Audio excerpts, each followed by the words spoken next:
Naquela segunda-feira, às 8 da noite, os salões do Sr. Pleyel estavam esplendidamente iluminados.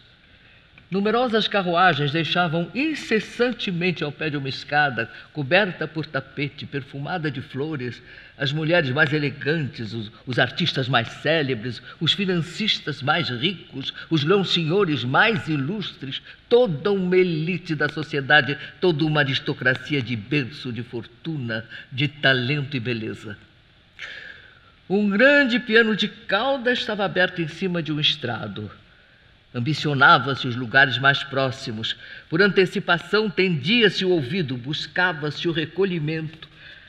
Achava-se que nem um acorde deveria ser perdido, uma nota, uma intenção, um pensamento daquele que viria sentar-se ali.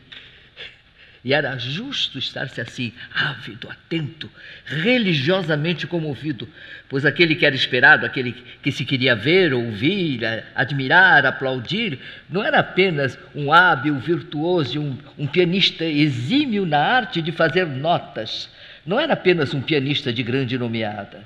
Bom, era tudo isso, mas era mais do que isso. Era Chopin.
A quem tu amas mais, homem enigmático? Diz, teu pai, tua mãe, tua irmã ou teu irmão?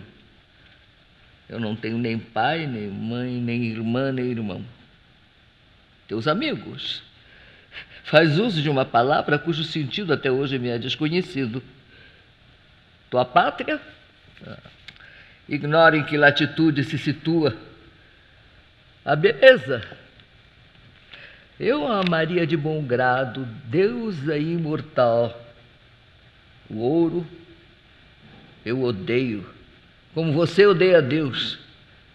Ora, a quem amas então, extraordinário estrangeiro? Amo as nuvens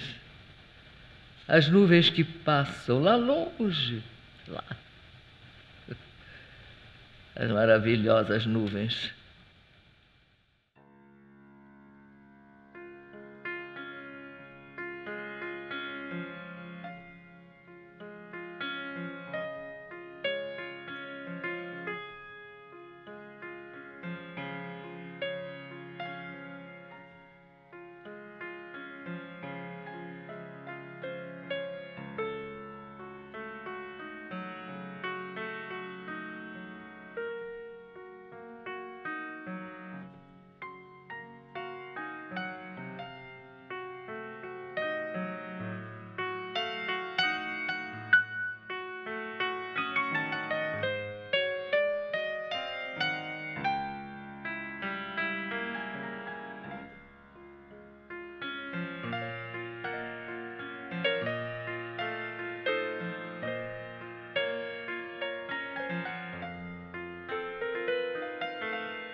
Tendo chegado à França há 10 anos, mais ou menos, Chopin, em meio à quantidade de pianistas que afluíam de toda parte, não precisou lutar pela conquista de um primeiro ou segundo lugar. Pouco se apresentou em público. A natureza eminentemente poética do seu talento não o levava a isso. Como essas flores que só à noite abrem seus perfumados cálices, ele precisava de uma atmosfera de paz e recolhimento para dar livre curso aos tesouros de melodia que o habitavam. A música era sua língua, língua divina na qual expressava toda uma ordem de sentimentos que somente uns poucos podiam entender.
Ele é uma alma que volto a encontrar com a mesma paz de espírito de minhas conversas com os mortos e de minha expectativa desse mundo melhor em que devemos nos reencontrar, no esplendor de uma luz mais viva e mais divina do que esta da Terra. Estou falando de Frédéric Chopin, que foi o hóspede dos últimos 8 anos de minha vida de retiro em Nohant, no tempo da monarquia. Eu tinha escolhido Maiorca, dando fé a pessoas que acreditavam conhecer bem o clima e os recursos da região e que não os conheciam nem um pouco. Logo que chegou o inverno, declarou-se de uma hora para outra, com chuvas torrenciais. Chopin estava num momento de saúde que tranquilizava todo mundo. Mesmo assim, roguei que consultasse suas reservas morais, uma vez que há anos já sempre o aterrorizara a ideia de deixar Paris, seu médico, suas relações, seu apartamento, até mesmo seu piano. Ele era o homem dos hábitos imperiosos. Qualquer mudança era um acontecimento terrível em sua vida. Chopin apresentou subitamente todos os sintomas da afecção pulmonar. Nós tínhamos descoberto o monastério abandonado, com uma parte em ruínas, um lugar saudável e dos mais pitorescos. Pela manhã eu dava aula para as crianças. Elas passavam o resto do dia correndo por ali enquanto eu trabalhava. E à noite corríamos juntos pelas galerias do claustro, à luz da lua, ou ficávamos lendo dentro das telas. O pobre grande artista era um doente difícil. Desestruturou-se por completo. Se por um lado ele suportava o sofrimento com bastante coragem, não conseguia vencer o desassossego da imaginação. Aquele claustro para ele estava repleto de terrores e fantasmas. Ao voltar com meus filhos de minhas explorações noturnas pelas ruínas, eu encontrava às 10 horas da noite, pálido em frente ao piano, os olhos esgazeados, o cabelo em pé. Precisava de alguns instantes para nos reconhecer. Então fazia um esforço para rir e nos tocava coisas sublimes que tinha acabado de compor. Ou melhor dizendo, ideias terríveis ou dilacerantes que tinham se apossado dele sem que o soubesse. Nessa hora de solidão, de tristeza e de terror. Foi lá que ele compôs as mais belas dessas páginas curtas que modestamente intitulava Prelúdios. São obras-primas.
Alguns nos trazem à mente visões de frades já desencarnados e o ressoar dos cantos fúnebres que o assediavam.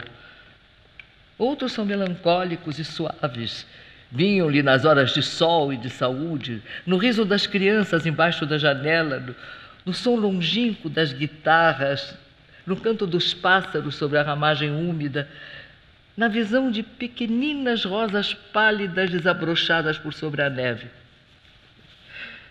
Outros ainda são de uma tristeza morna e, ao encantar o ouvido, os dilaceram o coração. Tem um que lhe veio na noite de uma chuva lúgubre e deixa na alma um terrível abatimento. Nesse dia meu filho e eu, nós o tínhamos deixado passando bem. Fomos até Palma comprar coisas necessárias ao nosso acampamento. Caiu a chuva. Os córregos transbordaram. Chegamos noite fechada, descalços, atravessando perigos incríveis. Vimos rápido em vista da inquietação do nosso doente.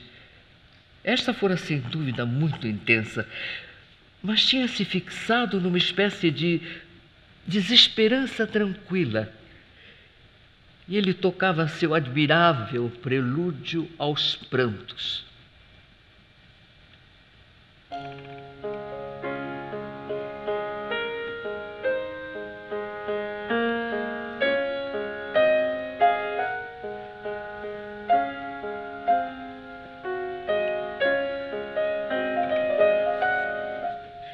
Ao nos ver entrar, levantou-se com um grito. Depois nos disse, o olhar perdido num tom estranho: "Ah, bem que eu sabia que vocês tinham morrido." Quando retomou acordo de si e percebeu o estado em que nos encontrávamos, ficou abalado com o relato dos nossos perigos. Mas depois ele me confessou que enquanto nos esperava, tinha visto tudo aquilo num sonho e que sem mais distinguir sonho de realidade, tinha se acalmado, tocando piano como que entorpecido, persuadido de ele mesmo também estar morto. Via-se afogado num lago. Pesadas gotas d'água geladas caíam-lhe em compasso sobre o peito. Toda a sua composição dessa noite estava coberta pelas gotas d'água que ressoavam nas telhas sonoras do monastério, mas tinham se traduzido em sua imaginação e no seu canto por lágrimas caindo do céu em seu coração.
Tivera às vezes ideias alegres e redondinhas em sua juventude. Fez canções polonesas e romanças inéditas de encantadora simplicidade, adorável doçura. Algumas de suas composições mais tardias nos parecem até hoje fontes de cristal onde se reflete um sol claro. Mas como são raros e curtos esses calmos êxtases de sua contemplação. O canto da calhandra no céu, o deslizar macio do cisne sobre as águas imóveis, são para ele como lampejos de beleza em meio à serenidade. O grito queixoso e faminto da águia nos penhascos de Maiorca, o silvar amargo do vento, a morna deslocação dos queixos cobertos de neve, o entristeciam mais e por mais tempo do que o alegrava o perfume das laranjeiras, a graça dos pâmpanos e a cantilena moura dos lavradores. Só existe uma voz em toda a natureza que lembra esses sons divinos. É no silêncio das noites essa nota triste do roxinol, essa queixa melodiosa repetida muitas vezes que precede a explosão da ramagem. Não importa. De pouco adianta ouvir Chopin uma noite inteira. A existência parece insulsa no outro dia. O ideal desencoraja da vida real. É imprudente respirar os perfumes celestiais quando nos esforçamos por viver razoável e resignadamente na terra.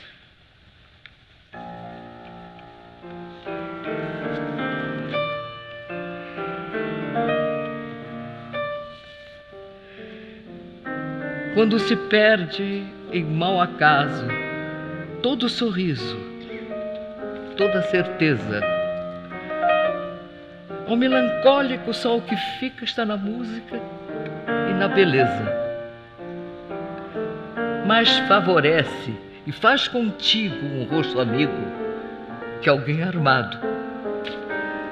Nada melhor quando se ouve canto suave, outrora amado.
Eu sou o tenebroso, o viúvo, o inconsolado príncipe da Aquitânia em triste rebeldia.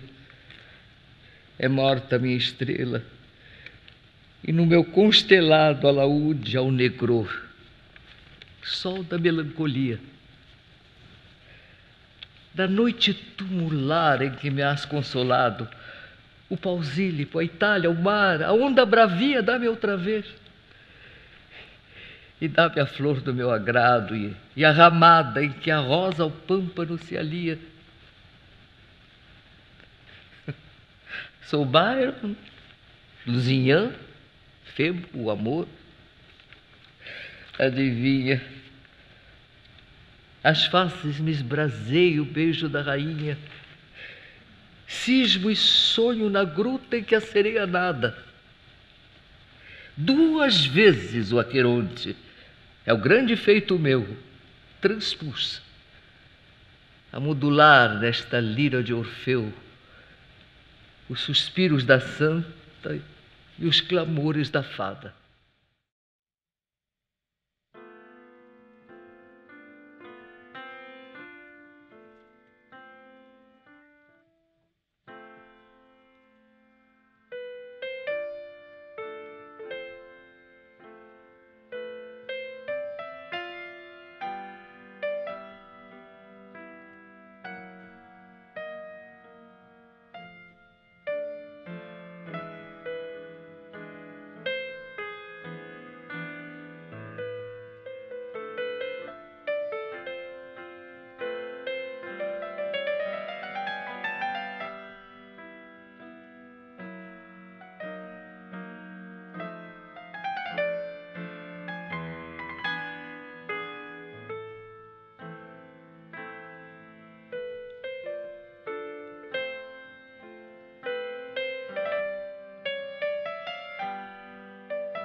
Tenho acessos de raiva.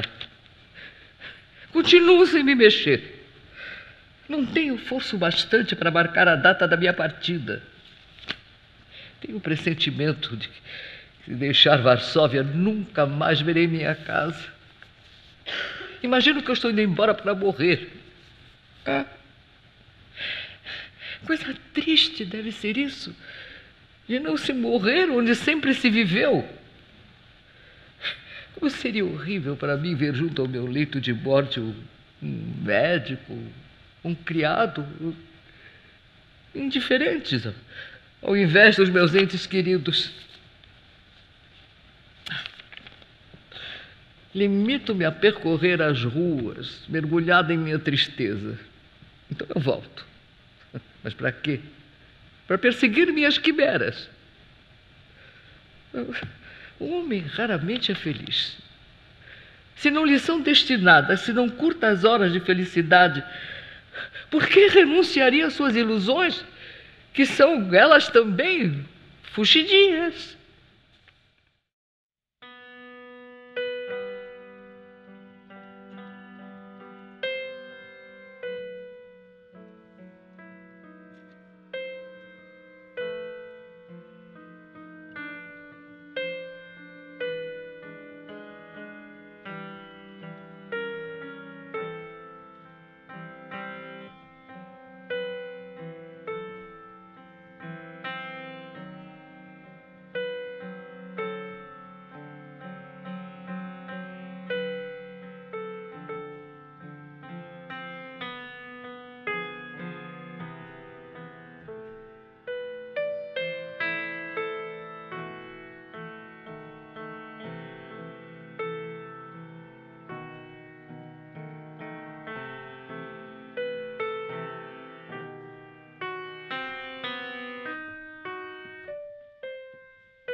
Já é Natal.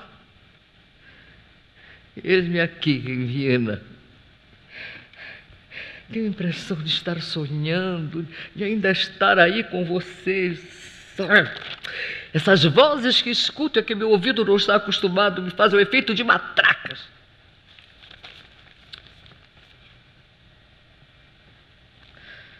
Viver ou morrer? Hoje, para mim, tanto faz. Por que estou abandonado? Por que não fiquei com vocês, assumindo minha parte do perigo?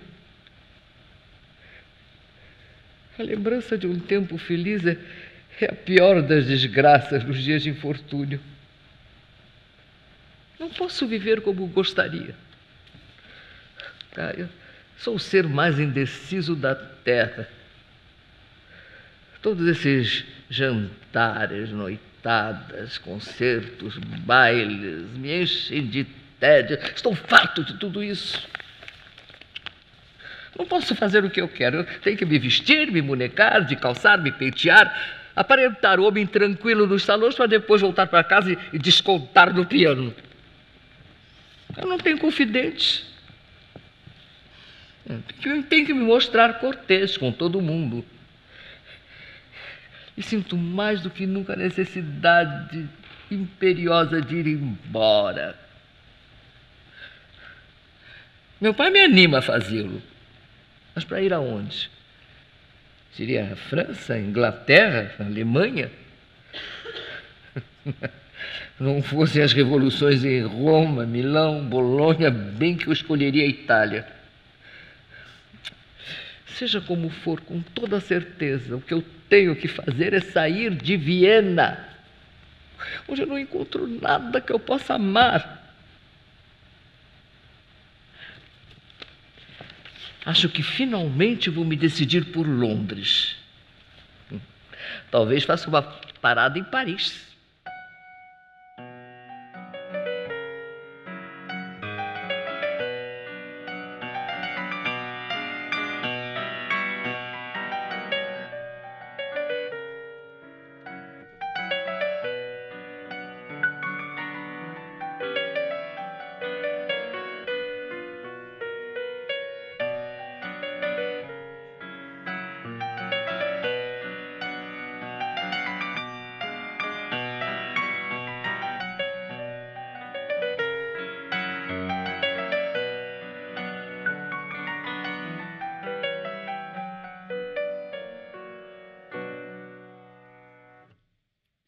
Depois de Viena, Salzburg, Munique, eis-me agora em Stuttgart. Tudo que eu pude ver até aqui no estrangeiro me parece velho, insuportável. Só faz aumentar a falta que eu sinto do meu país, da minha família. Nessas horas abençoadas que então eu não sabia apreciar. Essa cama em que eu vou me deitar talvez tenha servido de leito de morte para mais de um. No entanto, não me parece repugnante.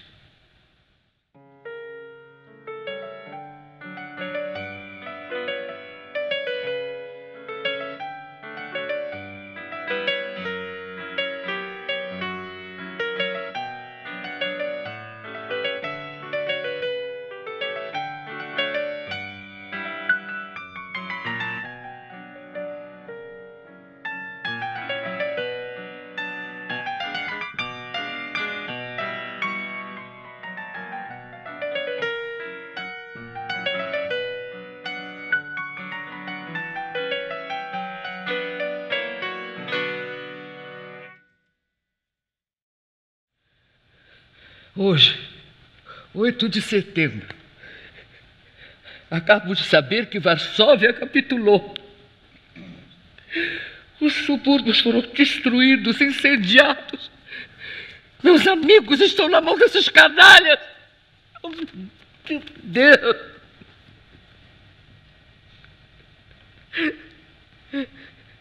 Vós existis? Vós existis, mas não vingais. Não estás farto dos crimes de Moscou? Ou não sereis vós mesmo moscovita? Meu pai, meu pobre pai, talvez esteja morrendo de fome sem ter como comprar pão para minha mãe, minhas irmãs. Talvez tenham sucumbido à sanha desenfreada dos monstros moscovitas. O general Paskevich, tomando o lugar de um dos monarcas mais importantes da Europa. Que as torturas mais cruéis possam atormentar os franceses que não vieram nos socorrer. A cidade toda ardeu. Quem dera poder matar ao menos um moscovita!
Tenho trabalhado pouco.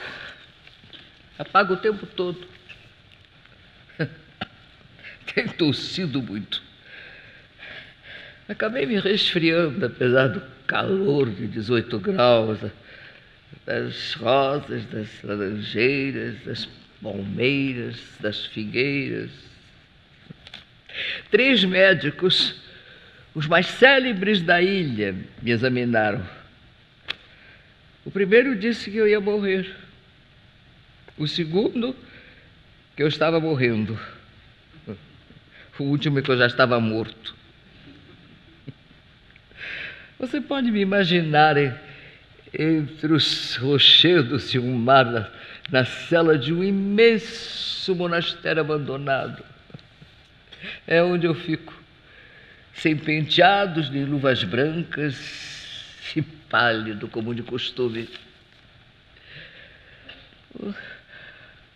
Tem minha cela com a forma de um grande caixão, tem uma enorme abóboda poeirenta, uma pequena janela dando para as laranjeiras, as palmeiras, os ciprestes do jardim.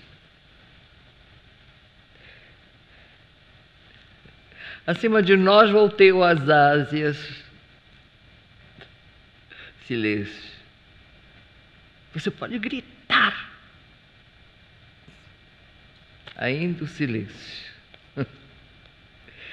Em poucas palavras, eu estou descrevendo de um lugar bem estranho.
Por que Deus não me mata de um só golpe, em vez de me deixar morrendo aos poucos, de uma febre de irresolução?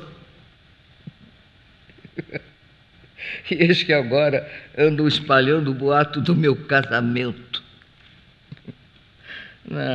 Não estou pensando em esposa.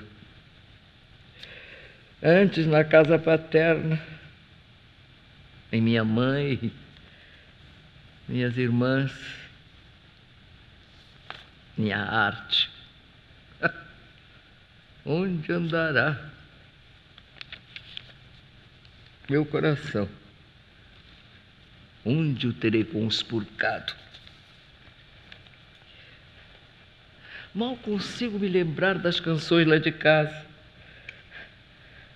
O mundo esmaece à minha volta de maneira estranha.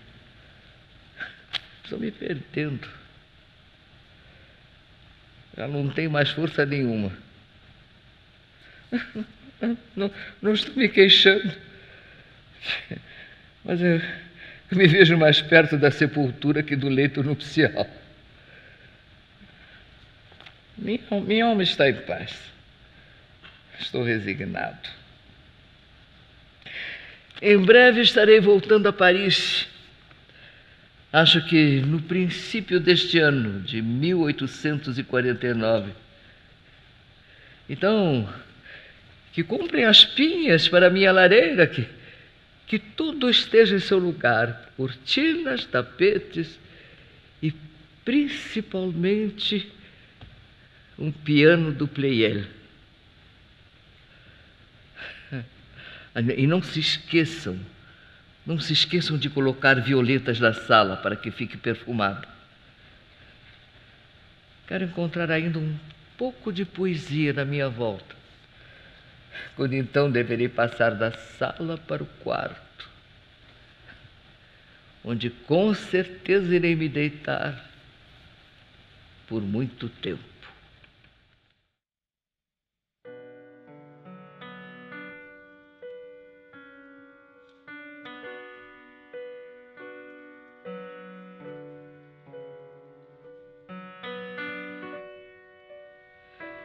Ora viveu feliz como andorinha, às vezes terno tanto amor a dar.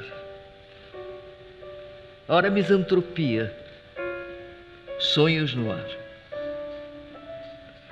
Um dia ouviu soando a campainha. Era a morte. Então fê-la esperar do último soneto o ponto final. E sem queixas depois fez descansar no seu ataúde o corpo glacial. Ele era preguiça, diziam brejeiros. Deixava a tinta secar nos tinteiros. Quis tudo saber, nada conheceu. E quando a hora viu, farto da vida, na noite fria a alma ser colhida, ele disse ao partir: pra que vim eu?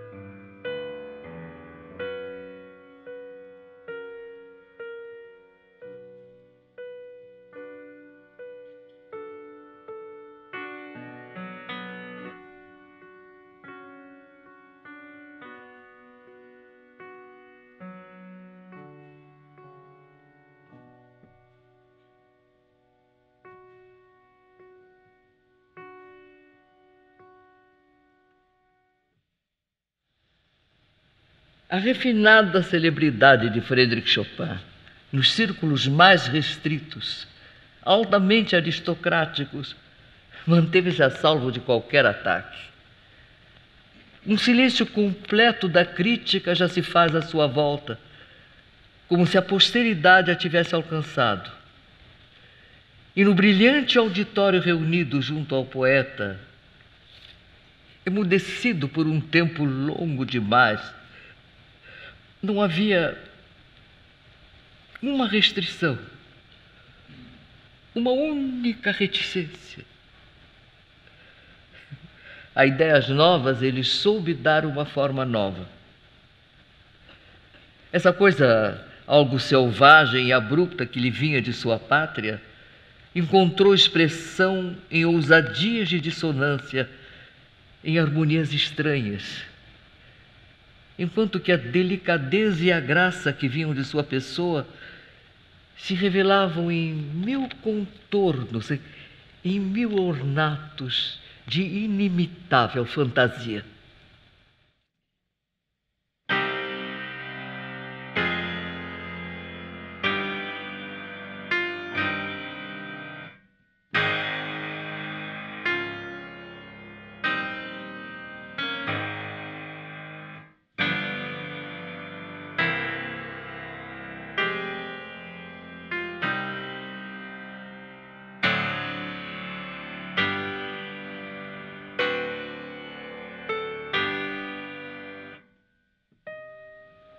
Devagar, bem devagar, senhores coveiros, bem devagar, pois esse caixão não é como os outros que têm um bloco de argila envolto nos lençóis. Este aqui esconde entre suas tábuas um tesouro rebordado por duas asas muito brancas, como as que se abrem nos anjos, nos ombros dos anjos. Devagar, bem devagar, senhores coveiros, bem devagar, que por pouco que tem o tamanho de um homem, esse móvel de silêncio contém um sem número de gente e reúne em seu núcleo mais personagens e imagens que um circo, um templo, um palácio, um fórum. Melhor não sacudir esses variados símbolos para não perturbar a paz do universo. Devagar, bem devagar, senhores coveiros, bem devagar, pois esse apóstolo de luz veio a ser o cavaleiro da beleza, que galantemente serviu em meio aos sarcasmos de uns e à veneração dos outros. E ao exercer vosso ofício, farias soluçar a primeira das mulheres se deitasses duramente seu amante na terra. Devagar, bem devagar, senhores coveiros, bem devagar, pois se teve todas as nossas virtudes, ele também teve todos os nossos pecados. Devagar, bem devagar, pois transportais com ele toda a humanidade.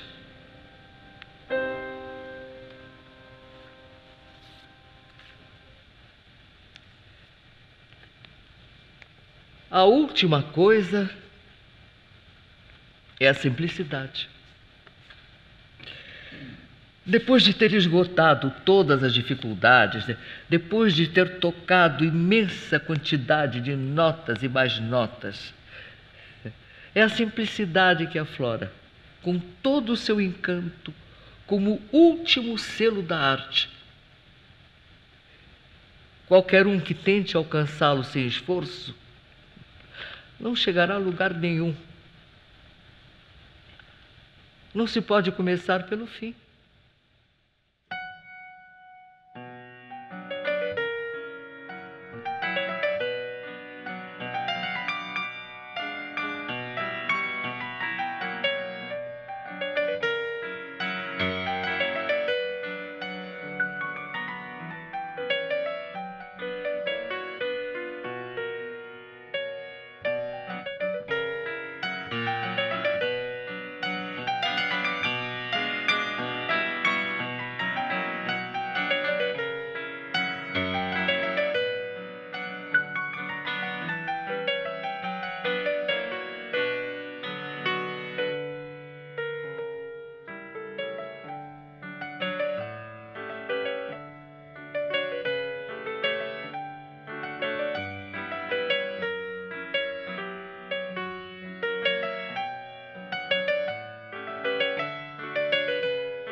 Bom, já que nos deixaram abertos aqui, vamos só agradecer a vocês a bela escuta, a bonita escuta que nos deram. Muito obrigada.